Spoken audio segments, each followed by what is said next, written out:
RDDT stock analysis. This is for tomorrow and onward, mainly Friday, right?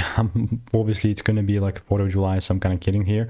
I'm going to be breaking down my play for Reddit, especially here, but I'm looking to just hopefully double down even more.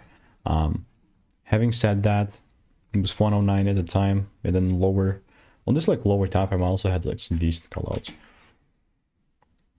Yeah, you can see it was $100. I was aiming for 130, a 30% increase. Not only did we deliver, we reached like 157. Yeah, from here on, there's nothing that I would look to do other than just double down more and buy. There you go. Let's get this, pull it here, and that's my exact process now. Like, if there is no sort of confirmation made, then I simply will not be freaking caring. And all I will keep doing here is just keep waiting. You know what I mean? Like, it's Reddit information. All I'm doing is just waiting. So if you want my picks, my exact process formula in my Discord, click the first link in the description. Absolutely risk-free.